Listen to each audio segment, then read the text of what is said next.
કોંગ્રેસમાં 40 વર્ષ સુધી કામ કર્યા બાદ રાજકુમાર ગુપ્તાએ નાદુરસ્ત તબિયતના કારણે રાજીનામું આપ્યા બાદ તેમના દીકરા રોહન ગુપ્તાએ પણ બહુ મોટો નિર્ણય લીધો છે। રોહન ગુપ્તા કે જેમને કોંગ્રેસ તરફથી અમદાવાદ પૂર્વની બેઠક માટે ટિકિટ આપવામાં આવી હતી, તેઓએ હવે પિતાની નાદુરસ્ત તબિયતનું કારણ રજૂ કરીને ચૂંટણી નહીં લડવાનો નિર્ણય લીધો છે। ભાજપ તરફથી આ બેઠક પર હસમુખ પટેલને ઉતારવામાં આવ્યા છે। નોંધનીય છે કે આ એ જ બેઠક છે જેના પરથી પરેશ રાવલ વર્ષ 2014માં ચૂંટણી લડી ચૂક્યા છે। રોહન ગુપ્તાએ તેમના પિતા દ્વારા કોંગ્રેસમાંથી રાજીનામું લેવાનો નિર્ણય કરવામાં આવ્યો।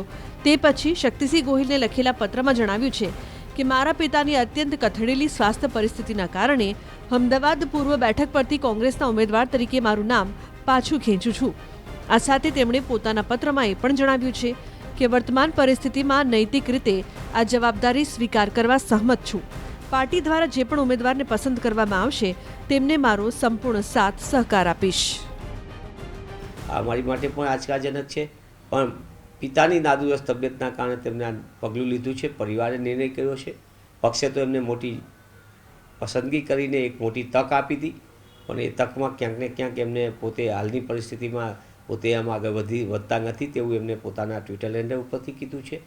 કોંગ્રેસ પક્ષ આગામી દિવસોની અંદર પ્રદેશ નેતૃત્વ, રાષ્ટ્રીય નેતૃત્વના માર્ગદર્શનથી ઉમેદવારોની પસંદગીની પ્રક્રિયા જ્યારે અમારી બાકીની બેઠકો માટે ચાલતી હશે ત્યારે નવા ઉમેદવારોની પસંદગી માટેની પ્રક્રિયાને વેગવંતી બનશે અને એનો યથાસમયે નિર્ણય પણ કરવામાં આવશે। કોંગ્રેસમાં 40 વર્ષ સુધી કામ કર્યા બાદ રાજકુમાર ગુપ્તાએ નાદુરસ્ત તબિયતના કારણે રાજીનામું આપ્યા બાદ તેમના દીકરા રોહન ગુપ્તાએ પણ બહુ મોટો નિર્ણય લીધો છે। રોહન ગુપ્તા કે જેમને કોંગ્રેસ તરફથી અમદાવાદ પૂર્વની બેઠક માટે ટિકિટ આપવામાં આવી હતી, તેઓએ હવે પિતાની નાદુરસ્ત તબિયતનું કારણ રજૂ કરીને ચૂંટણી નહીં લડવાનો નિર્ણય લીધો છે। ભાજપ તરફથી આ બેઠક પર હસમુખ પટેલને ઉતારવામાં આવ્યા છે।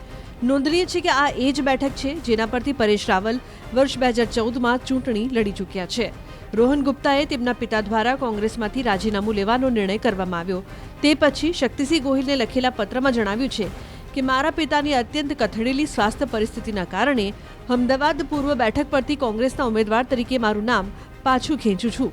આ સાથે તેમણે પોતાના પત્રમાં એ પણ જણાવ્યું છે કે વર્તમાન પરિસ્થિતિમાં નૈતિક રીતે આ જવાબદારી સ્વીકાર કરવા સહમત છું।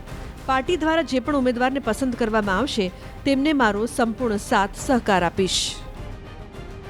મારી માટે પણ આંચકાજનક છે, પણ પિતાની નાદુરસ્ત તબિયતના કારણે તેમણે આ પગલું લીધું છે। પરિવારે નિર્ણય કર્યો છે। પક્ષે તો એમને મોટી પસંદગી કરીને એક મોટી તક આપી હતી, પણ એ તકમાં ક્યાંક ને ક્યાંક એમને પોતે હાલની પરિસ્થિતિમાં પોતે આમ આગળ વધતા નથી તેવું એમને પોતાના ટ્વિટર હેન્ડલ ઉપરથી કીધું છે।